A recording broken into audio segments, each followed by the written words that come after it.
walking around Elliot's loft. We got to move some things around, dust just a little bit. But I'm glad this loft don't get too dusty. I don't have to come in and do too much cleaning. But when I step in, there's always something to do. Just like walking into your home is something you got to tend to. Whew. But I love when I walk in. Such a great feeling.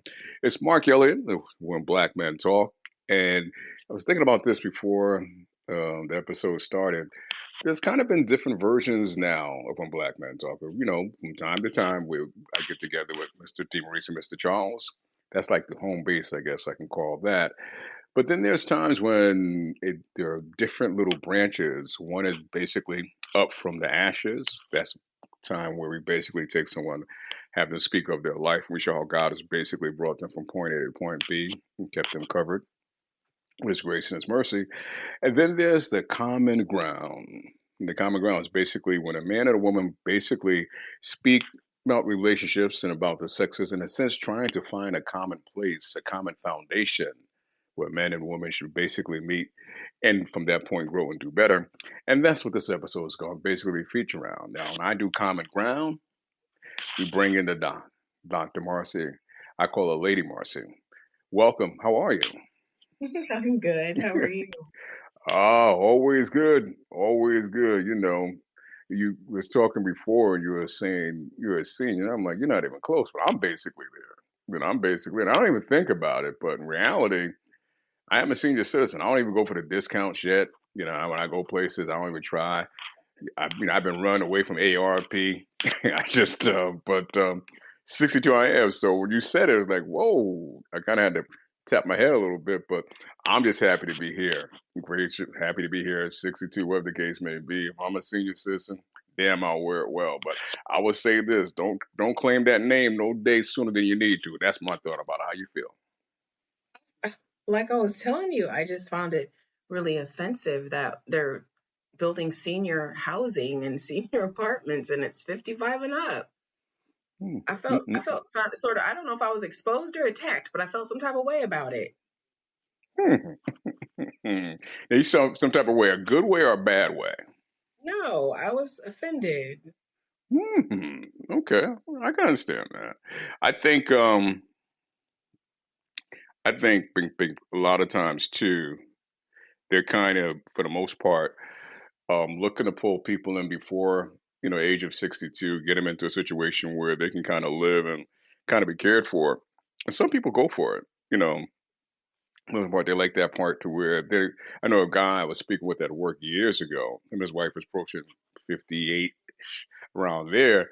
And he was considering, he's like, man, I don't have to cut the grass anymore. I have to do this. And I'm like, okay.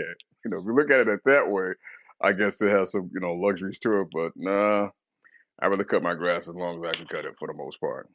But I Yeah, appreciate you. I appreciate you being here, halfway senior citizen. I appreciate boy. This is what we're doing today. Okay, no it. problem. I appreciate it. Oh man, I wanted us to on this one version of Common Ground speak about intimacy because in reality, to me, that's a word we don't hear about enough.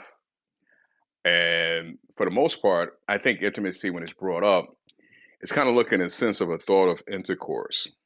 But if we really were to stop and give thought to it, it is much deeper than that. It's much deeper. It is basically, it has its own appeal. But I'm gonna come to you first. And when you hear the word, I don't know if you hear it a lot, but when you hear the word intimacy, what runs through the mind? Closeness, affection, safety, trust, reliability, stability, things like that. I know a lot of times they do think about sex, but for me, I guess at this stage of the game, since we're talking about age, uh, I just look at things a little bit differently. And while sex, yes, is still an important part, I think that we really start you come to a point where there's got to be something beyond that. And Hmm. for me, I think that's how I view intimacy now. I think when I was younger, I kind of perceived it all as, sex related, not necessarily specifically just intercourse, but um, sex related. And now it's far deeper than that for me. Yeah. I think in reality, when we really look at intimacy, if we kind of take away the sexual nature of it, I think it scares a lot of people. And I'm gonna kind of get to that a little later, but I think it brings upon some fear. It's a feeling of closeness, of course, emotional connection with another person, and that is kind of like the foundation of intimacy. And when I was speaking of the fear, the emotional connection, I think what we kind of get caught up on sometimes, we might be afraid of. We don't mind the closeness in a sense, it could be physical, but that emotional connection sometimes I can see us, some especially as men, you know, we're reluctant, a little hesitant to basically make that emotional connection. And sometimes it's made for us. Wow, I wasn't even thinking about it. It's kind of the heart kind of reaches out and does it on its own. But I think men are reluctant of that emotional connection. Your reaction to it, or your thought to it, I should say. Um, is it the emotion specifically or the vulnerability? And I feel like it's more so towards the vulnerability. I think well, you're a man, so I guess you would probably need to answer that. But I guess that's how I look at it. And when I think about guys, um, that it's the vulnerability piece. And when you hear conversations about, uh, oh, I don't want to tell too much, or I don't want to say too much because I don't want it thrown back in my face. I don't want something weaponized against me, things like that. And so it's that vulnerability piece versus the emotion. Like I can let you know when I'm angry, I'm upset with something that you said. But if I get really vulnerable and let you really truly see me, then there's a risk factor there. Because if we don't work out and now you have my deepest, darkest concerns and fears and ideas and thoughts and all that kind of stuff, you hold that in your purse, you can throw that back at me at any time. So I feel like it's more the vulnerability versus just the emotions. Yeah. No, I hear that, and I see that, and I agree with that. But I'm going to say this, and you always hear a lot of men say, if I'm vulnerable, like you stated, it's going to get thrown back at me. And this may sound a little rough, but so what? As a man, just deal with that realistically, because to me, that's just a cop out to really connect emotionally, because you're Mm-hmm. afraid, because you're afraid to. So that's when I said emotional connection.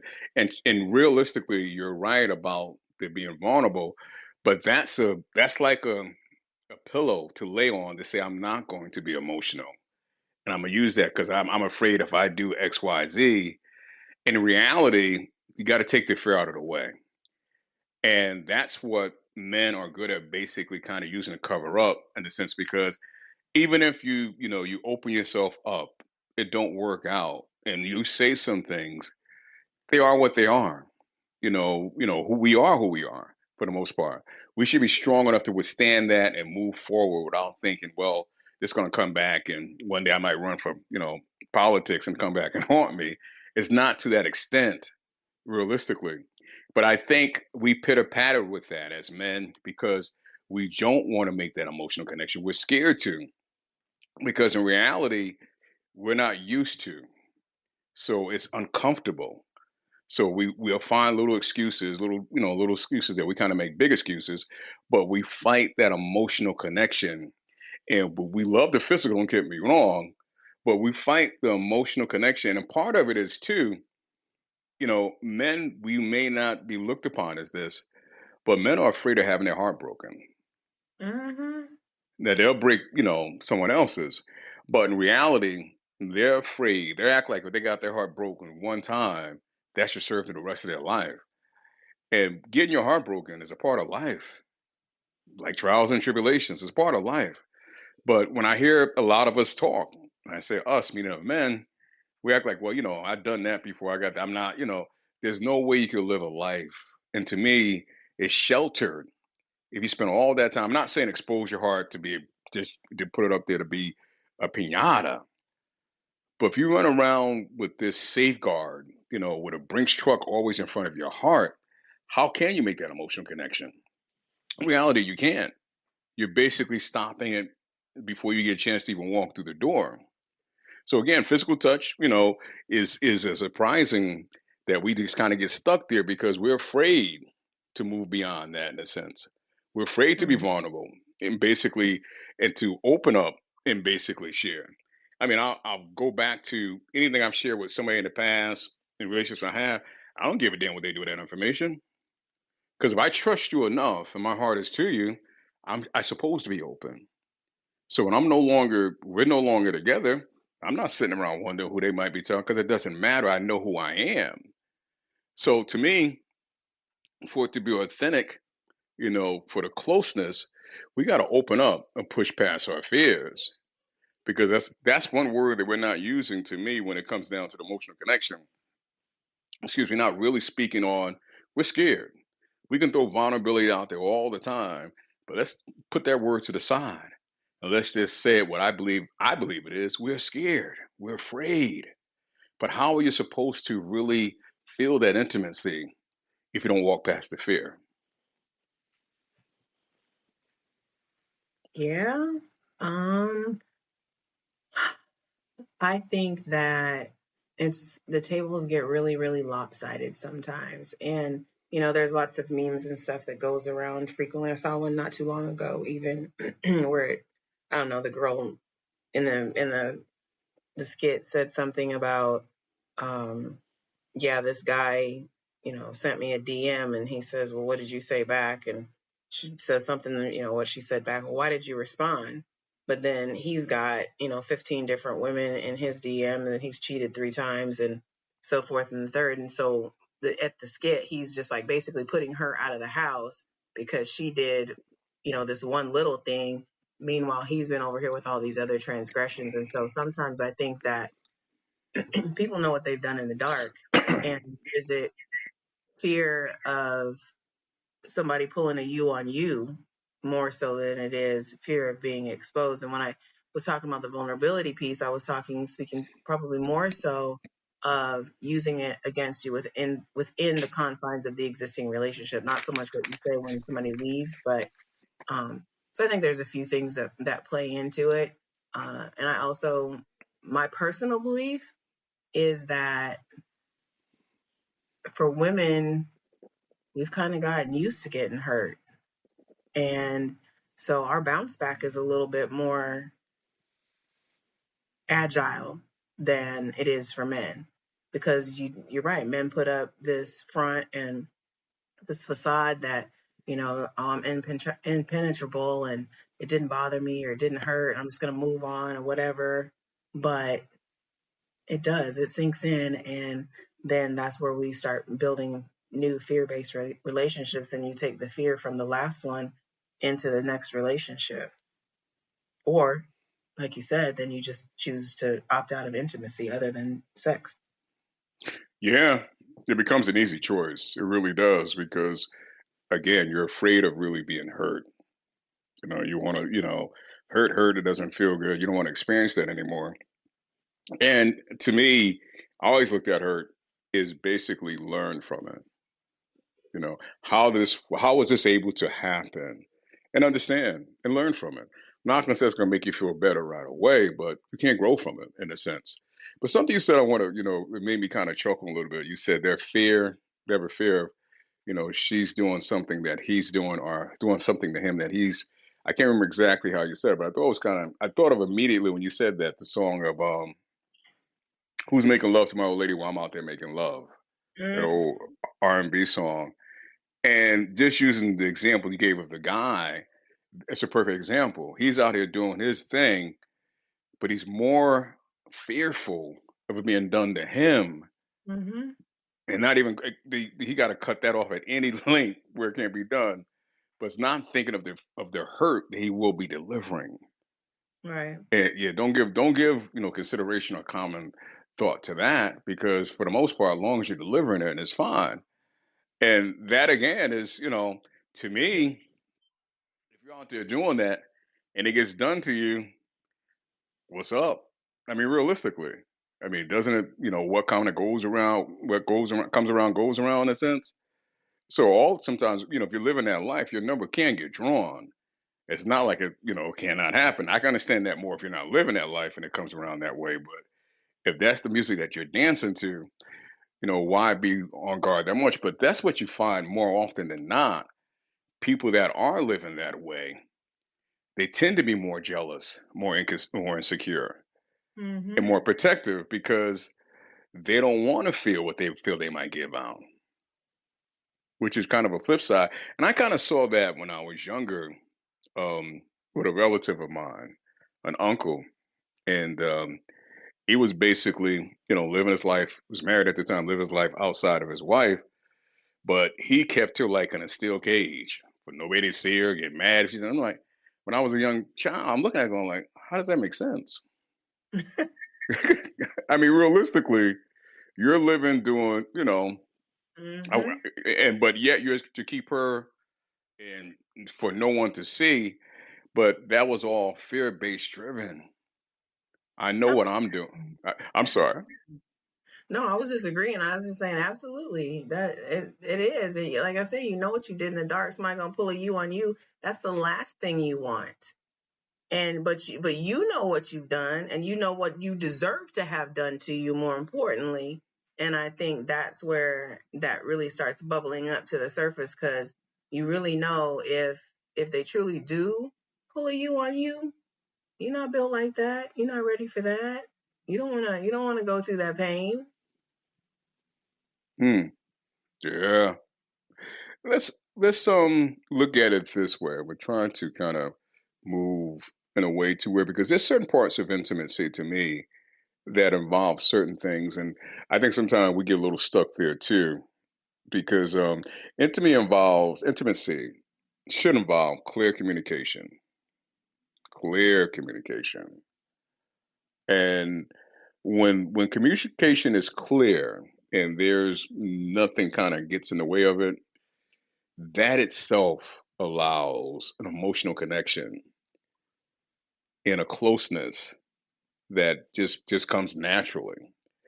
Now, when I say clear communication, I'm always kind of surprised when people communicate when they talk to each other. And this could be I know people that are couples or case may be, they kind of talk around each other, meaning that they kind of blame or they'll say something and they expect you to pick up from what they said, inferring something for you to fill in the blanks in your mind and understand it. And to them, that's clear communication, but that leads to a lot of frustration. So when that happens, it's hard to really have a level of intimacy because your communication is not clear. Mm-hmm. And for me, I've always this was always kind of make me just spin my head.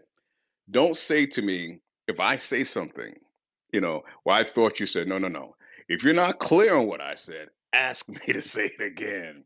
I've never been one to subscribe to somebody saying to me, well, I thought you said no, no, no. That's not communication.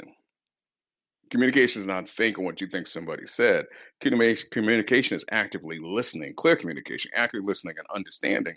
And if you don't have the understanding, seek to have that. So I want to start there with that right there, clear communication. How important is that to intimacy? For intimacy, I should say.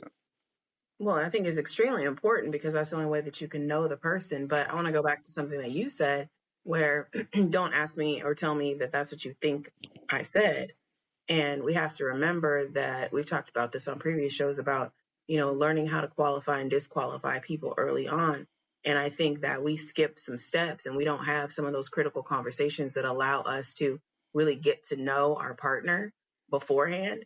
So there leaves a lot of room for interpretation. So the individual at the time that you say something may believe wholeheartedly they fully understand what you say, what you mean, what your intentions are behind it, based on their lived experiences and their past, belief systems and so forth. However, then when the situation goes awry and you have to circle back and you're trying to figure out like, well, why did you do X, Y, or Z, or didn't you didn't listen to me? And they're saying, I did listen to you, I did hear you, and this is what I thought you said. This is what I thought you heard. I heard you say. This is what I understood you to say. And so there's not necessarily, it's not a matter of I didn't listen in all cases. It's not even a matter of I didn't try to understand. I see the world through a different lens than you see it through.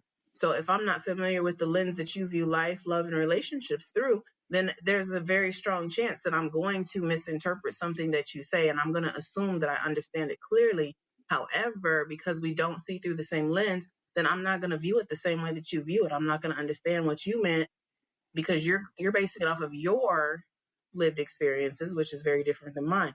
But we didn't go through the process on the front end to qualify the relationship and really understand how, what do certain things mean to you? What does friendship mean to you? What does love mean to you? What does that look like in action?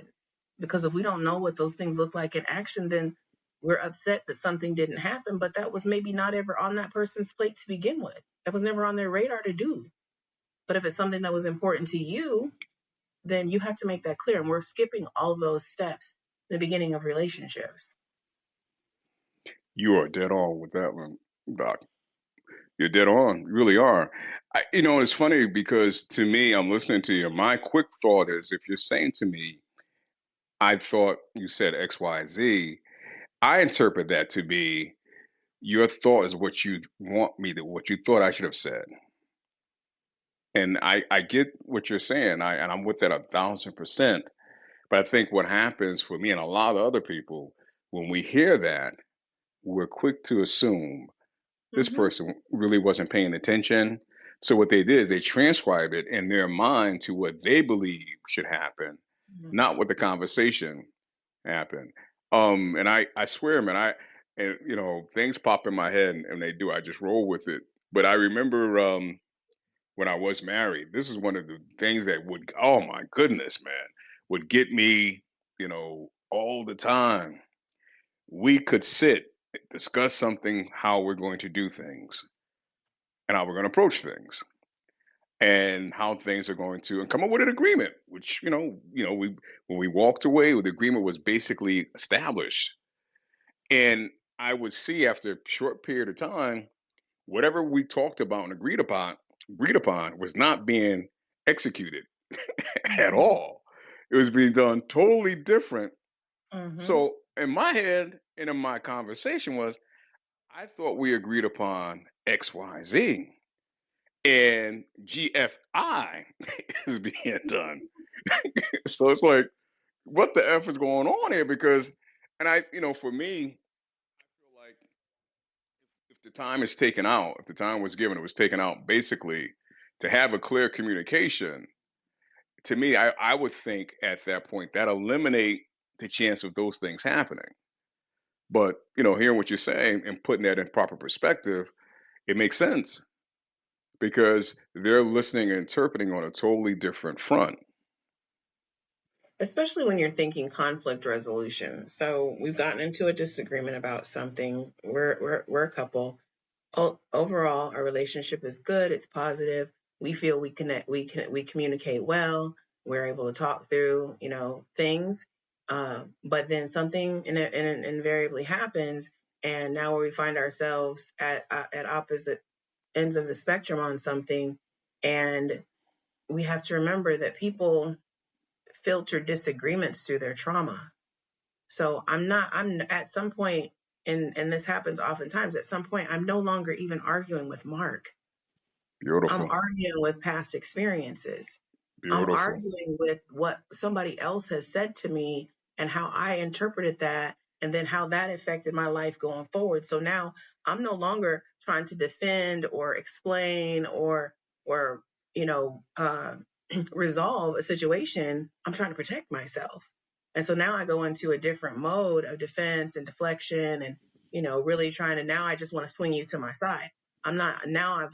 We've lost the ability to understand, and we have to know. And sometimes, in some cases, when we're talking about communication and we're trying to resolve something in a relationship, that sometimes we just got to take a break in the middle of it. And I can tell that you're getting upset, and I really want this to be productive because now I'm focusing on your emotions. I'm focusing on X, Y, and Z. You seem to be more focused on, this one little thing that I said instead of viewing the bigger picture. Can we take a 10-minute break, go for a walk, and come back to this? Can we come back to this tomorrow if it's nothing urgent? And we got to, but that again, we have to get used to navigating that way. Nobody taught us that stuff. Nobody taught us how to have healthy disagreements. Everybody back in the day, and when I came up, it was like, oh, they fighting. Why does it have to be a fight? Because we don't agree. It doesn't have to be. But if one or both parties is filtering the disagreement through trauma and past experiences, I'm no longer even arguing with Mark. I'm arguing with somebody else. Half the time I'm arguing with myself and how I feel about myself. It doesn't even have nothing to do with the other person. Dr. Marcy, that you knocked it out the park with that one. Because I've always stated and always felt a lot of times, when there's a disagreement or an argument going on, and arguments can be a healthy thing. We kind of look at them as they're bad, but they can be a healthy thing. But I always kind of felt that the conversation that you're having, it's not about what you think you're having it about. So when you say it goes back to that, yeah, when you say it goes back to the trauma, yeah, because you think you're having a conversation about one thing, but in reality, there's something underneath. Could be trauma, hurt, pain that they're bringing in, or anyone's bringing into the conversation, where that conversation gets totally twisted, and now you're battling not for the conversation per se, you're battling the hurt, the trauma, those things that are being brought into the conversation. And ironically, when we're in those type of situations, we're not thinking that. We're responding to what we're hearing. We're going based on that. But a lot of times, arguments or disagreements is not about base what's on the surface. And one party is basically trying to deal with, and they both could be doing the same thing, but one party is trying to really handle what's on top, and another party is looped into something totally different. And that is, yeah, that is it in a nutshell. Yeah, that's it in a nutshell. Another part of intimacy, another branch is compassion. Can I go And back? Can I go back real quick please, before we move absolutely, on? yeah. So Hmm. I want to talk about, you said whether it's an argument or a disagreement. And my clients all know, like, I'm big on words matter. And even something as simple as that, if you frame it as an argument, by mere definition of saying we're in an argument, we've now taken it from a discussion to a point of I need to prove I'm right and you're wrong. That's what an argument is. You're trying to prove right or wrong. You're not trying. The goal of an argument is never to come to resolve. However, if we say we had a disagreement, now we're lacking consensus. We're just not seeing things the same way. And we have to use the right language to describe the situation, because I'm going to enter into a different mode if you present to me that, this is going to, we're about to have an argument over this, versus I think we're disagreeing about this. It's a different energy that comes with it. And when we're talking about intimacy, you're removing intimacy and you're removing connection when you face things and confront it and say, I'm having an argument, or this is an argument, or you perceive it as an argument. But like I said, back in my day, it was they're fighting. It wasn't they're having a disagreement. So most of us didn't grow up with that language. And again, it's about learning when we talk about conflict resolution. And even when we're talking about building intimacy requires connection. So if you're using language that constantly disconnects you from your partner, how are you ever going to be able to achieve a true state of intimacy? It becomes very, very difficult. So I have to change my language with my partner and say, you know what? It's just a disagreement, babe. Let's just sit down and talk about this. It's okay. I'm not here to argue with you. We're simply having a disagreement. And bring the conversation down. Lower your voice, and put some comfort back into the conversation. Take away some of the desire to want to run or flee, that fight or flight. We want to start removing that stuff. If we're really trying to build intimacy and we're trying to develop the relationship, we have to be conscious that the language that we're using and our tone of voice and our body posture and all those things matter. Stop standing up, sit down, don't raise your voice, lower your voice. So there's lots of simple things, but language is a big part of that. You're knocking it out the park. You're knocking it out the park. I Man. kind of know what I'm talking about sometimes. No, You don't you know, pay me to talk to me about stuff like this for no reason. no, no, but here's what, here's my mind thinking, because I've had this, and I like I like hearing lowering your voice and those things that you mentioned. I love that. I really do. I've been in situations I could think about where I've said, just want to have a conversation, and they go, well, I don't want to argue with you. Hmm. After a couple of points are made, look, I don't want to argue with you. I'm like, but I'm not trying to argue with you. And realistically, I'm speaking at a nice tone, and I took that where they didn't want to engage in the conversation. To me, and I love what you said, but I think sometimes that turns out to be people will use that to walk away, to not engage into the conversation. Now, it But could if be, my trauma has hmm taught me that any disagreement is an argument and I'm no longer safe, then my response, I don't want to argue with you, means I don't feel safe. I don't feel safe to communicate about this. So, and again, understanding what is that person's language like? What was their upbringing? What happened in your household? How did your family deal with disagreements? If your family dealt with disagreements like mine with domestic violence and arguments, fights, physical, yelling, fighting, throwing things, then any disagreement is an argument, it's a fight. You're no longer safe. And so I had to heal through that so that I stopped looking at an opposing opinion as an argument. But if we don't have the language and we don't understand, and that's what I'm saying, it's so important to know how does your partner handle stuff like that. They might not be saying I don't want to argue with you, but they're saying I don't feel safe. So you're hearing I don't want to argue, so they're going to walk away, and they're just saying I don't feel safe. Make me feel safer. I'll go back to what I said earlier. If a person is communicating, and I get the part of the trauma, but again, if you're in that situation and a person says, I don't want to argue, and they walk away, you're not initially going to think because of their trauma, they don't feel safe. No, you're And not, because we're not conditioned to think those things. but here's the thing though, Dr. Marcy, if you're not feeling safe, why not just say that? Why not clearly communicate that where the other party can relate? Because we're not walking around, this is being honest, we're not walking around thinking about your trauma 24/7. But if you say to me, or or anyone in that situations will say, look, I don't want to argue, I don't feel safe at this point. I feel like this may go elsewhere. Any rational person can hear that and go, you know what? I can respect that and get that. And I totally understand the trauma and the hurt. I get that. But that's where, to me, the clear communication has to come forth, because if I don't feel safe about something, or I'm feeling something, I can't expect someone else to pick up on that without me actually verbalizing it. And I'm not saying that's easy, but that's where makes things a little better when someone can verbalize and say, look, this is why I don't feel safe, blang, blang, blang. I can't imagine that someone that's caring and loving about you, they're not going to relate to that in a good fashion, in a good way. But if you just basically tap out when there's really no argument, when it's just a basic conversation, and I get it, I get the point where of the past, but you're leaving that person to kind of figure out what's going on. And Right. that's why I say clear communication.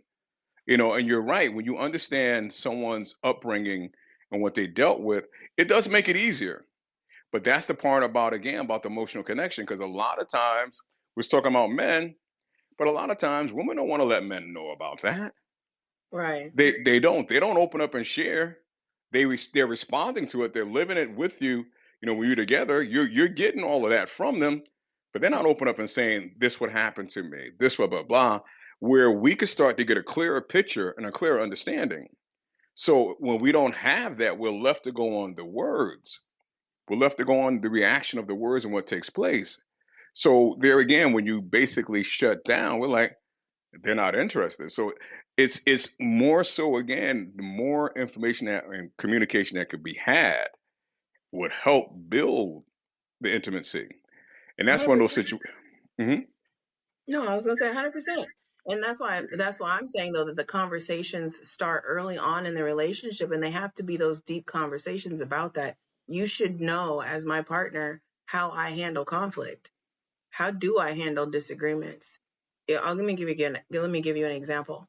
So for me, when I grew up, like I said, in a household where it was fighting, there was domestic violence, um, lots of drinking, drunken stupor type of things from my stepfather, which led to the domestic violence, and lots of yelling. And so for me, I grew up that yelling is a huge trigger for me. I don't like it. I don't like to be yelled at, especially. And so when you say we're not walking around thinking about your trauma, no, you're not. And no one would expect you to. But if we haven't had that conversation and you raise your voice to me, I would shut down. And it wasn't because I don't care about the relationship. It is literally like, yeah, I just don't process at that point. I had learned to tune things out. So when someone yells at me, especially, I would just turn off. My emotions shut down, my hearing shut down, all of that. And it made it really difficult to converse with me and get me to handle conflict because I wasn't comfortable with it and I didn't feel safe with it. I didn't feel like I had a voice or that my voice mattered or that my partner was going to listen to me because that's not what was modeled for me. But I can guarantee you, in no relationship that I've ever had up until this day, has anybody ever in the dating stage asked me, how do you handle conflict? If we have a disagreement, how should I handle that with you?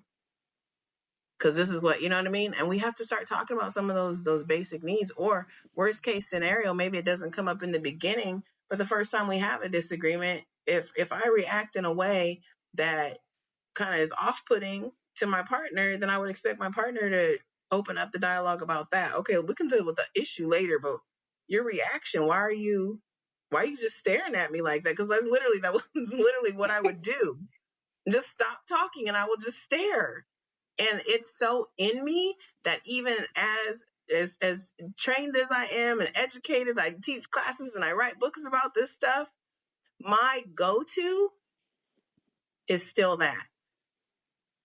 And I have to consciously snap myself out of it and be aware, like, okay, things are getting heated. Don't do that.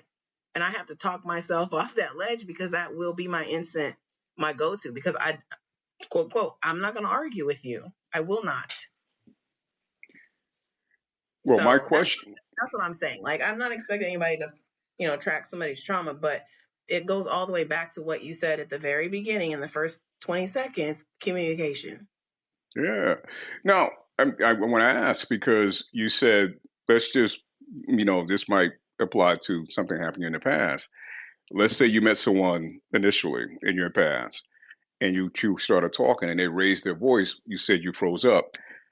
And did you say to that person, I don't do well, or respond to them and say to them, yelling what it means to me?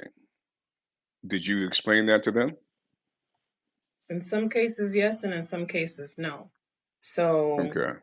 if the relationship or the person, the individual, one, if the relationship is significant enough, that plays a part in it.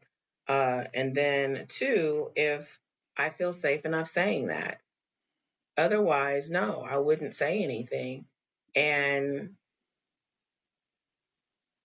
even today, like I said, I still have to talk myself off the ledge with some of that because it's so ingrained in me, but I still process in that same type of a way. I just do it sort of inside of myself, if that makes sense. And Mm-hmm. then I'm making an evaluation. Is this a relationship that's important enough to me to really go down this path with? How connected do I feel I am with this individual? How connected do I see myself being in the future? Is this worth it? And not all relationships rise to that occasion. So that part really depends, but a big part of it is, and it also depends on what you did. If it's merely just, you got upset about something and kind of raised your voice momentarily and then you bring it right back down, that's all right. I can understand that. But if it's literally just yelling, yelling, yelling, which I haven't had a lot of those situations happen to me. Maybe it's partly because I try to avoid situations like that, but um, if the relationship's important enough, then I'm willing to start the conversation. Now, where it goes from there will depend on how deep we get. Okay. I want to thank you, as always, for opening up and sharing bits of you. And it's not easy, that I know. And the beauty of that in reality is that when we share parts of ourselves, somebody connects with it. Hmm. And somebody connects with it in a sense where it could be helpful. And that's to me, that's always the beauty. And I appreciate that you're not afraid to open up and say, and can communicate, clearly communicate. I don't know if you can communicate any clearer, come to think of it. So I appreciate it. Because I like you, like you're my guy, like I got you. We gonna communicate. You're There it not threatening is. to me though. I'm safe with you. I know I can have a transparent conversation with you, and so I There, don't have to feel fearful. I don't have to be concerned of there's gonna be some retaliation or I'm gonna be draped in judgment or whatever. Even if you may not agree with something that I've said, you are gonna it kind of explain your position and then we can have a conversation about it. And so that makes a tremendous difference as well when you have people, in your life. And I tell clients all the time, like you have to have a really strong board of directors, individuals that are not going to just, say what you want to hear, and they're not going to just go along with everything that you do and all your shenanigans and your bad behavior. They're not going to co-sign any of that and really be able to call you out on it, but call you out on it in a way that you're still safe and that you can start, kind of double checking. Maybe I do need to tweak that a little bit, or I was a teeny out of line. Maybe I can see where, I can see how that could come across that way. But if you don't have people that'll tell you that, and you're not vested enough in your own growth, I guess, then to even want to hear that, because not everybody wants that circle around them. But for those who are trying to heal and trying to become better humans, then you got to have people like that around you. You got to have people that you can be vulnerable with, so you can practice your skills. I can abs- practice skills with somebody who's safe, even if it's not an intimate relationship. Practicing communication doesn't have to mean that we're in a sexual relationship or any sort of intimate relationship. You can have really good friends that you can share intimacy with as far as your vulnerabilities and all those things. And those people you can practice those skills with. And I always tell clients, practice when it doesn't really matter. When nothing's on the line, it's not a high stakes situation. That's not the time to practice. Like you need to be practicing on the little stuff. Beautiful. Common ground, basically, is what we're doing here. It's a part of When Black Men Talk. Myself, Mark Elliott, Dr. Marcy, I call her Lady Marcy. We have conversations. We pick a topic or something or a sort, and we just basically kind of take it from a male and female perspective in a sense to find a common place. Because a lot of times we're kind of missing each other. It could be of not clear communication, it could be of many different things, but we need to start to see and meet each other at a certain point.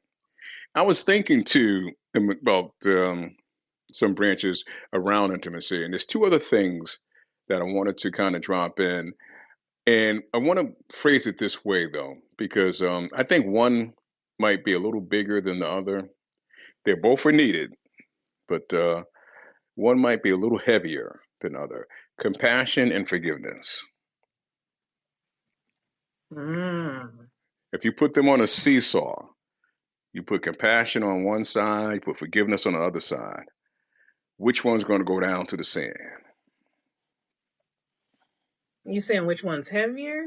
Yes. Forgiveness is definitely heavier because people have a lot of misconceptions around forgiveness. I feel like they feel like forgiveness equals a pass for bad behavior. And so Yeah. nobody wants to, the people try to withhold the forgiveness. And it's just like, that person ain't even worrying about you 95% of the time. They living their best life. You sitting over here holding on to hurt and pain and, all kinds of other stuff that you really set the bag down and let's unpack some of it and then apply the forgiveness. And People don't, they're like, yeah, I forgive, but I ain't gonna forget. Well, if that's the attitude, then you're not even really forgiving. Like, stop playing in my face. That is not forgiveness. Oh, uh, no, you're so on that with the I ain't gonna forgive and forget. And it's like I don't think realistically when one chooses not to fully and honestly forgive, I don't think they understand the value or the devalue they're doing to themselves personally. I really don't. You touched on it when you said that, they hang on to stuff the other person has totally forgot. And I always looked at forgiveness as it's more so for you. It's not that you're forgiving them based on what they did and act like it didn't happen, but you're carrying something or some things that are affecting you in a negative way mentally, which can actually transcribe itself and becoming physically that you're carrying it. And sometimes people that are unforgiving, in a sense, they'll bring up something that happened 30 years ago, and the pain will get transcribed like it happened an hour ago. Mm-hmm. And it's because it hasn't been let go. It hasn't been forgiven. And it's almost like they feel if they forgive the person, they let them off the hook. Like they kind of did the person a service, and they're not thinking in terms of themselves. And over a period of time, I think they get used to and they get accustomed to the anger. The anger starts to feel good. It feels, something we can hang on to if they start to embrace it, to where the longer they don't let go, it becomes even harder to let go. And it just weighs you down. And I remember my mother, and this I was up in age when she said to me, "Mark, I don't know how to let go." She was talking about stuff that happened in her childhood. And at this time, my mom was of age, could have been in her 60s, and said, I just don't know how to let go. So think about that for about 40 or 50 years, stuff that happened traumatically, some things she talked about.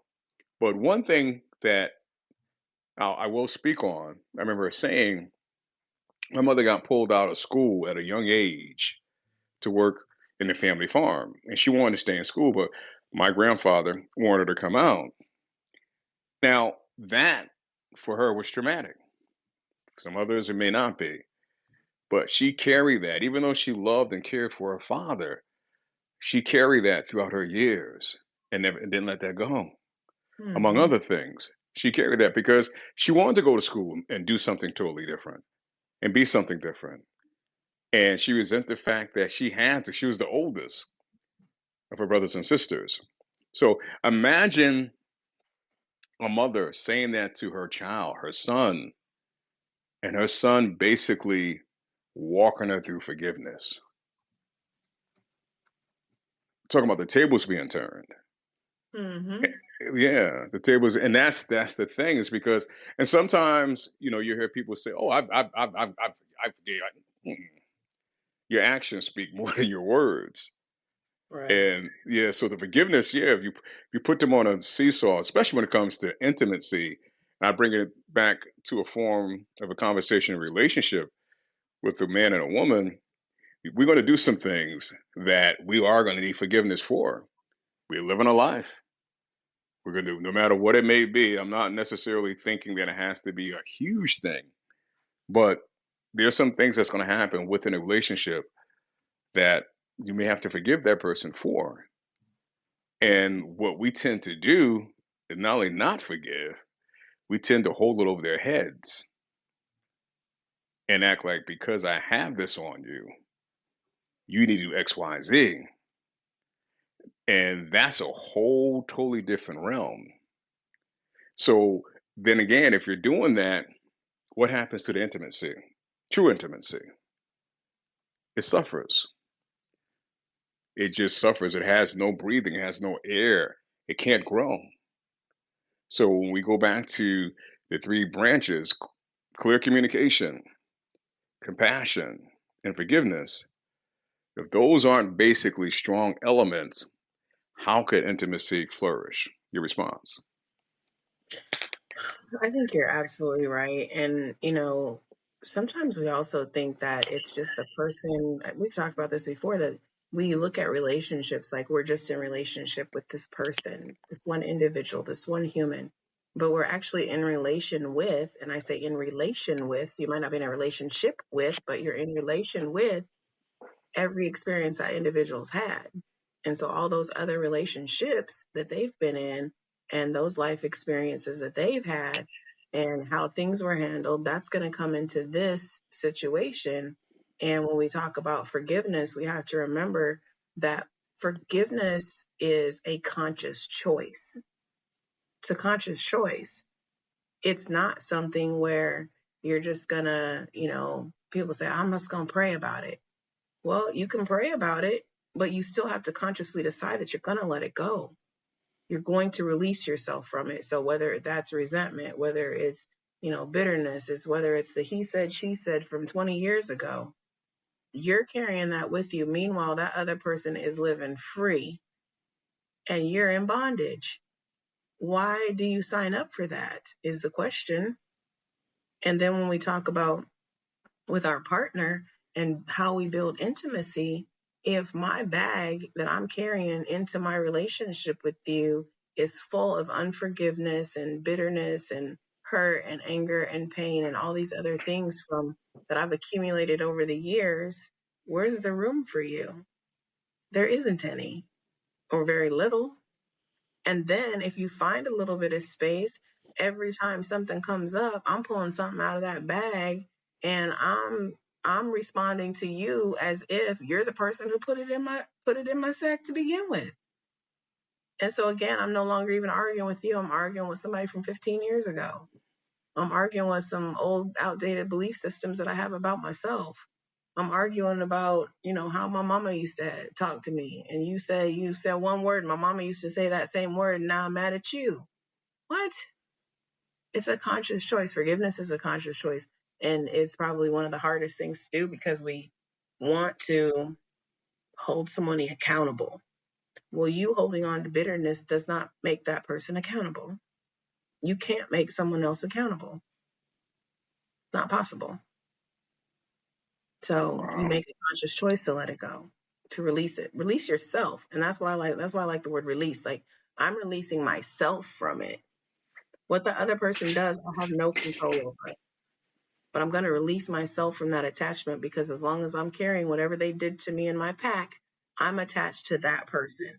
So when we think about being a victim of a situation, so I'll use my domestic violence as an example. If every conversation I have about domestic violence or relationships or something, I take it back to how hurt and disappointed and angry and all of those old negative emotions that I had, versus I can look back on that relationship and say, yeah, he did me wrong. I didn't deserve that, but I can still see some good things there. I'll never talk to that person again. I don't want them around me. You don't get access to me anymore, but I'm not going to hold on to the anger and the bitterness because that's going to keep coming up and it's going to increase my cortisol levels. And I got enough problems with that as it is. But you said earlier about the physical part. Holding on to unforgiveness creates physiological changes. It creates it in your brain. It creates it in like your genetics. And when we talk about epigenetics and trauma and things like that, and this all goes along with that, that stuff not only affects you, but it affects generations that follow you. And depending on the depth of the trauma and the depth of what happened and where you were and all that kind of stuff, it can happen while children are in the womb. And it also is children that are actually never even born yet because it alters your DNA. Trauma alters your DNA. There's been Hmm. countless studies about that. And so forgiveness, like you're not just forgiven for yourself, you're forgiven for the next 5 generations too. Think about it like that. They're Okay. suffering for your trauma and for your unforgiveness. You're holding that bitterness. That's in your genetics now.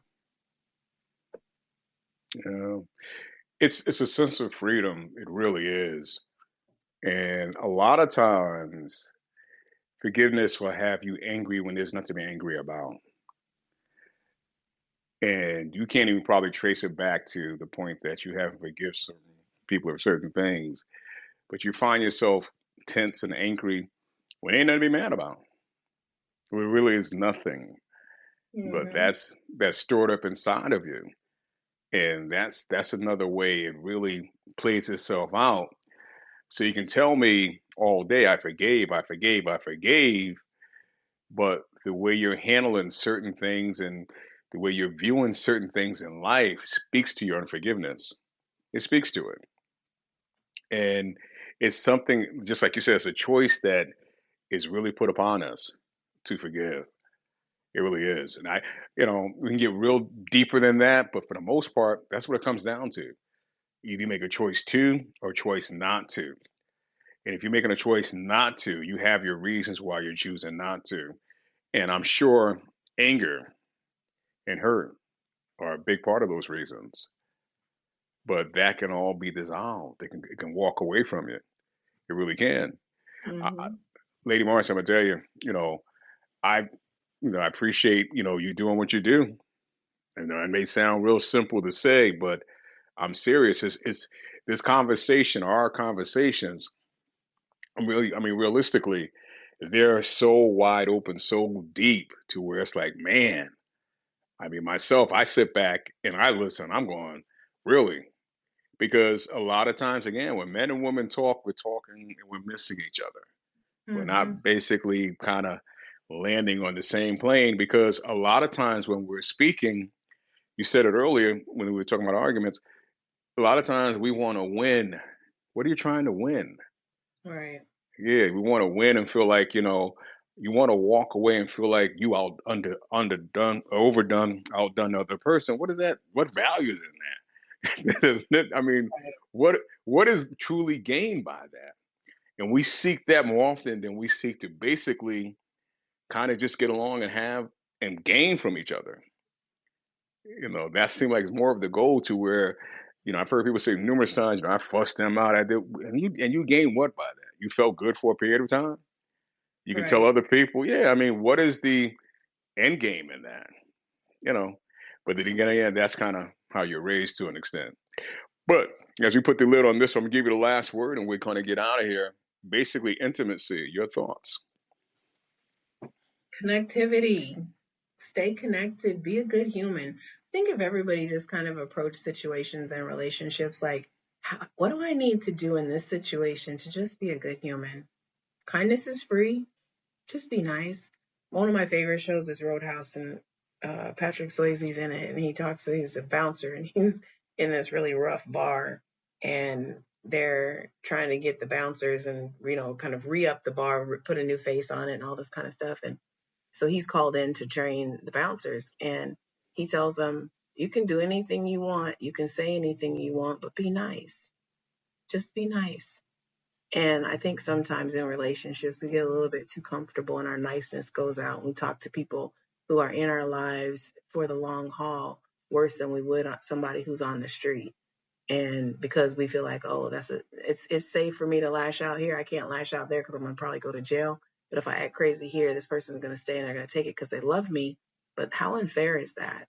And you're really breaking down the pillars of intimacy, like you said, that compassion and all those types of things that feed into that.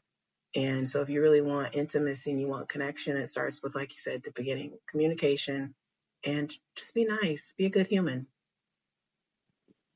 Couldn't say it better myself.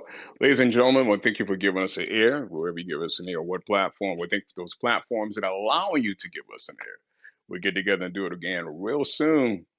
Dr. Marcy, I'm Mark Elliott. This was Common Ground. Don't ever forget, God loves you, and we love you too. Talk to you in a bit.